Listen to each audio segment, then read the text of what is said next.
Welcome back to city news. అమరజీవి పొట్టి శ్రీరాములు జయంతి వేడుకలు పట్టణంలో ఘనంగా నిర్వహించారు. గుంటూరు జిల్లా ఆర్యవైశ్య యువజన సంఘం, తెనాలి టౌన్ ఆర్యవైశ్య యువజన సంఘం, వాసవి యూత్ తెనాలి టౌన్ ఆర్యవైశ్య యువజన సంఘం ఆధ్వర్యంలో పట్టణ బోస్ రోడ్లోని పొట్టి శ్రీరాములు విగ్రహానికి పూలమాలలు వేసి నివాళులు అర్పించారు. ఈ సందర్భంగా ఆంధ్ర రాష్ట్ర సాధన కోసం ఆయన చేసిన త్యాగాన్ని కొనియాడారు. కార్యక్రమంలో నాలం రజని, కొప్పరావురి హరికిషోర్, కోరపాటి రవి, మధ్యరాం కోటేశ్వరరావు, గుర్రం శంకర్, దేశు రవి, కొత్తమాస్ రామకృష్ణ, అనిల్, అమర్, డాక్టర్ శేషగిరి, బొమ్మిశెట్టి మహేష్ మరియు ఆర్యవైశ్య మిత్రులు తదితరులు పాల్గొన్నారు.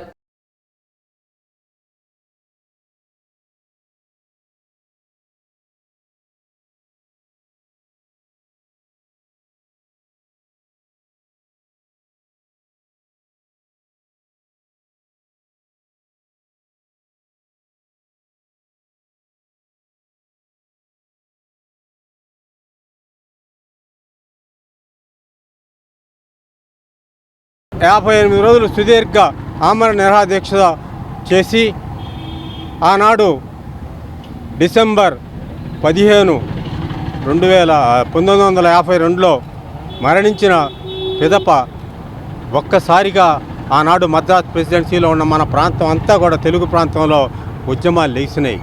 ఆ ఉద్యమాలని చలార్చడానికి ఇక్కడ ఉన్న కాంగ్రెస్ వారు ఏనాడైతే ఆనాడు వారి దీక్షకు మద్దతు ఇవ్వలేదో జవహర్లాల్ నెహ్రూ గారి దగ్గరికి వెళ్ళారు. ప్రధానిగా ఉన్నప్పుడు వారి ఆనాడు 2 మెట్లు దిగొచ్చి భాషా ప్రయుక్త రాష్ట్రాల కోసం ఏదైతే మన పొట్టి శ్రీరాములు గారు త్యాగం చేశారో దాన్ని గుర్తించి ఆంధ్ర రాష్ట్రాన్ని అవతరించడానికి ఆయన సుముఖంగా ఓపెన్గా డిక్లేర్ చేసిన రోజు 38 సంవత్సరాల 15 రోజుల క్రితం పొట్టి శ్రీరాములు గారు మామ ఆర్యవైశ్య యువజన సంఘం రవి, నేను కొంతమంది బ్యాచ్ పెట్టాం.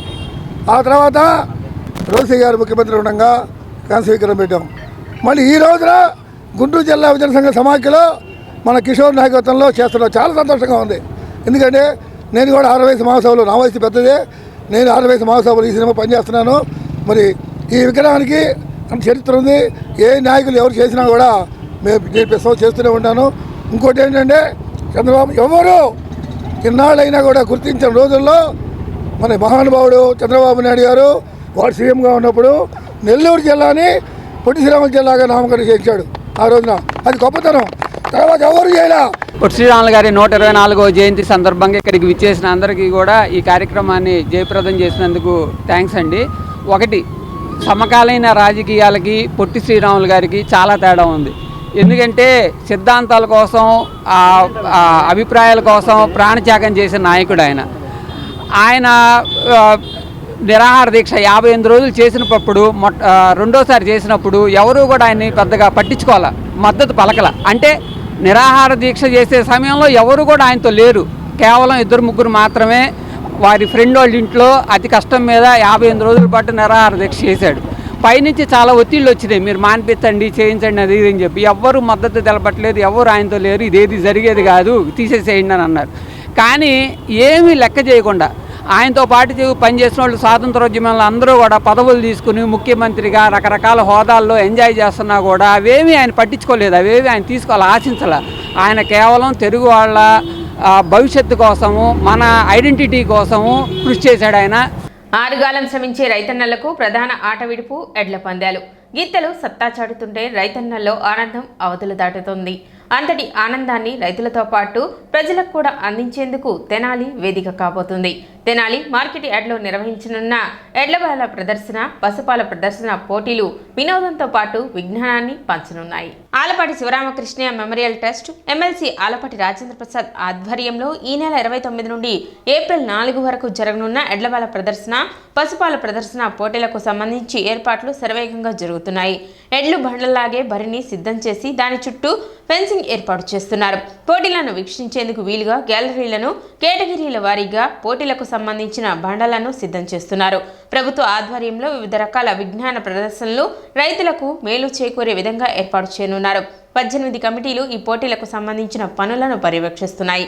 ఎమ్మెల్సీ మరియు కమిటీ చైర్మన్ ఆలపాటి రాజేంద్ర ప్రసాద్ ఏర్పాట్లను స్వయంగా పరిశీలిస్తూ ఎప్పటికప్పుడు తగు సూచనలు చేస్తున్నారు. రైతులు ఉత్సాహంగా ఈ పోటీలో పాల్గొనేందుకు ఆసక్తిగా ఎదురుచూస్తున్నారు. ఎమ్మెల్సీగా ఆలపాటి రాజేంద్ర ప్రసాద్ విజయం అనంతరం జరుగుతున్న తొలి కార్యక్రమం కావడంతో ఎమ్మెల్సీ ఆలపాటి రాజేంద్ర ప్రసాద్తో పాటు పార్టీ శ్రేణులు కూడా ప్రతిష్టాత్మకంగా ఈ పోటీలను తీసుకోనున్నారు. 22వ వార్డు మాజీ కౌన్సిలర్ షేక్ ఫాతిమా 10వ వర్ధంతి కార్యక్రమం ఆదివారం నిర్వహించారు. ఈ సందర్భంగా షేక్ సుబానీ ఆధ్వర్యంలో మున్సిపల్ పారిశుద్ధ్య కార్మికులకు నూతన వస్త్రాలను అందజేశారు. అనంతరం అన్నదాన కార్యక్రమం నిర్వహించారు. తొలుత ఫాతిమా చిత్రపటానికి పూలమాలలు వేసి నివాళులర్పించారు. కార్యక్రమంలో Rihana, Nadiya, urban bank chairman Mangamuri Haribabu, Ravi Krishnamohan, Chinni, Eedara Purnachand, Srinivas, K Nageswararao, Kesana Koteswararao, Kaniganti Murali, Uyyuru Rajasekhar Reddy, Alapati Venkataramaiah, Kiran తదితరులు పాల్గొన్నారు.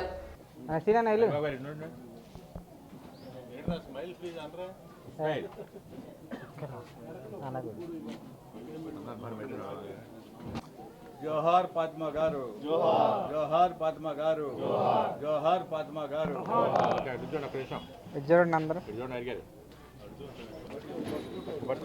వచ్చాను నెక్స్ట్ వచ్చే నువ్వు వచ్చే ఒకసారి ఇటు చూడండి అమ్మా.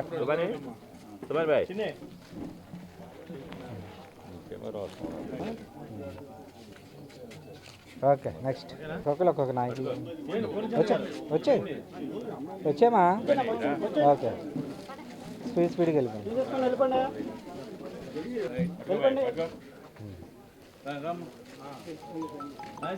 అరే అన్నా ఎంత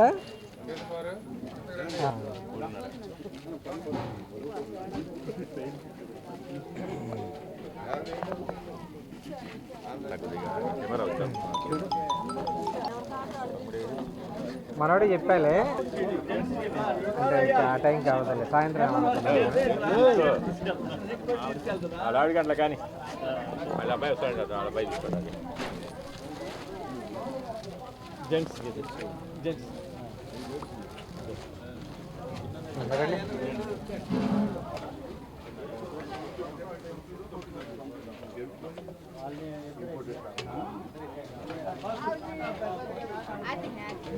ఈరోజు మా 22వ వార్డు మాజీ కౌన్సిలర్ షేక్ ఫాతిమా గారి 10వ వర్ధంతి. ఆమెకి ఘనమైన నివాళులు అర్పించడం జరిగింది.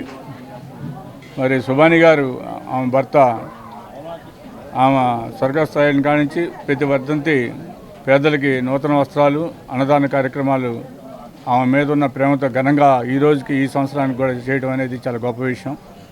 మరి ఫాతిమా గారి గురించి చెప్పాలంటే 22వ వార్డు కౌన్సిలర్ అయినాక రాజా గారి నాయకత్వంలో మరి సుబానీ గారు, ఫాతిమా గారు కలిసి ఆ వార్డులో కొత్త రోడ్లు నిర్మించడం కానీ, డ్రైనేజీ వ్యవస్థ అంతా సక్రమంగా చేసి కొత్త కాలువలు నిర్మించడం, మరి అప్పుడు అన్న చంద్రబాబు గారు ఇచ్చిన చిట్కో ఇళ్ళు ఇద్దరు కలిసి జాగ్రత్తగా పేద ప్రజలకు ఎవరైతే ఉన్నారో వాళ్ళకి లబ్ధి చేకూరే విధంగా ఇళ్ల స్థలాలు కానీ ఇవ్వడం జరిగింది.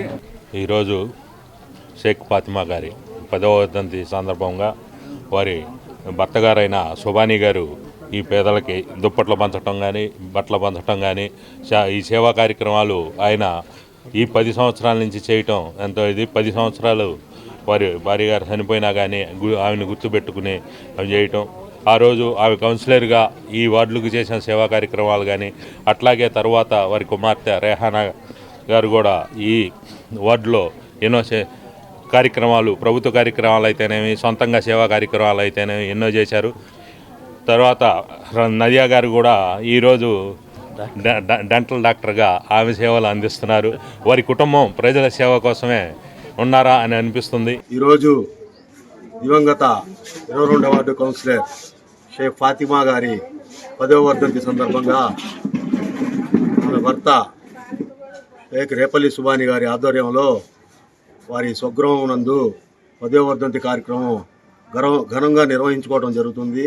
మరి ఆమె జ్ఞాపకార్థం కోసం 10 సంవత్సరాల నుంచి ఆమె భర్త వివిధ సేవా కార్యక్రమాలు, ఆమె వర్ధంతి రోజు అన్నదాన కార్యక్రమం, పేద ప్రజలకి వస్త్రదాన కార్యక్రమం క్రమం తప్పకుండా 10 సంవత్సరాల నుంచి చేయుచున్నారు. పట్టణ 15వ వార్డు రామలింగేశ్వరపేటలోని శ్రీ లక్ష్మీ తిరుపతమ్మ అమ్మవారి కళ్యాణోత్సవం వైభవంగా నిర్వహించారు. ఈ కళ్యాణోత్సవంలో భక్తులు విశేష సంఖ్యలో పాల్గొన్నారు. అనంతరం భక్తులకు అన్నప్రసాద వితరణ చేశారు. లోక కళ్యాణార్థం తెనాలి ప్రాంత ప్రజలు సుభిక్షం కోరుతూ ప్రతి సంవత్సరం అంగరంగ వైభవంగా నిర్వహిస్తున్నట్లు ఆలయ కమిటీ సభ్యులు తెలిపారు.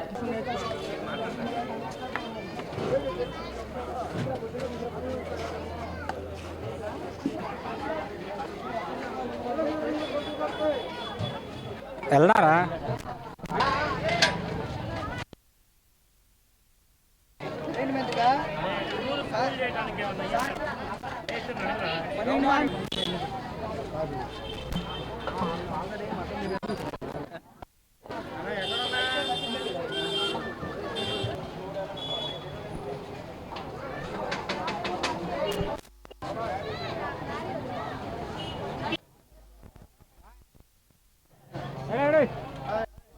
వార్షిక కళ్యాణ మహోత్సవాలు గత 3 రోజులుగా అంగరంగ వైభవంగా జరుగుతూ ఉన్నాయి. మరి స్వామివారి నగర ఊరేగింపు నిన్న పూర్తయింది. మరి ఈ రోజున కళ్యాణం సందర్భంగా అన్న సంతర్పణ కార్యక్రమాన్ని మరి ఈ రోజున దాదాపుగా 20 మందికి ఏర్పాటు చేయబడ్డాయి. ప్రశాంతమైన వాతావరణంలో మరి భక్తులందరూ కూడా మీరు చూస్తూనే ఉన్నారు. పెద్ద ఎత్తున పాల్గొని ఈ కార్యక్రమాన్ని విజయం చేస్తూ ఉన్నారు. దీన్ని సహకరించినటువంటి ప్రతి ఒక్క దాతకి కూడా ఈ సందర్భంగా ధన్యవాదాలు తెలియజేస్తాం. ప్రతి సంవత్సరం కూడా లక్ష్మీ తిరుపతమ్మ తల్లి అమ్మవారి కళ్యాణ మహోత్సవాన్ని అందరూ కులమత భేదాలకు అతీతంగా అంగరంగ వైభవంగా మరి మా రామలింగేశ్వరపేటలో నిర్వహించుకోవడం ఎంతో గర్వకారణంగా ఉంది. మరి అమ్మవారి ఊరేగింపు మహోత్సవం కూడా చాలా అంగరంగ వైభవంగా జరిగింది. సుమారుగా ఒక 3,000 మంది వరకు అన్న సంతర్పణ కార్యక్రమం ఏర్పాటు చేయడం జరిగింది. మరి మాకు పెద్దలైనటువంటి గౌరన్నయ్య గారు, సుబ్బన్న గారు, శివమేశ్వరి గారు, మరి ప్రభు గారి ఆధ్వర్యంలో జరిపించుకోవడం ఎంతో సంతోషంగా ఉంది. సిటీ న్యూస్ ముగించే ముందు ముఖ్యాంశాలు మరోసారి.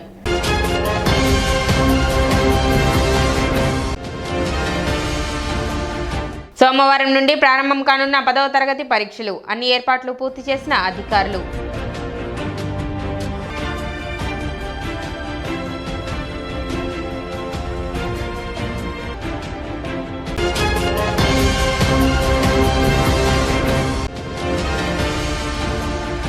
పట్టణంలో ఘనంగా అమరజీవి పొట్టి శ్రీరాములు జయంతి వేడుకలు.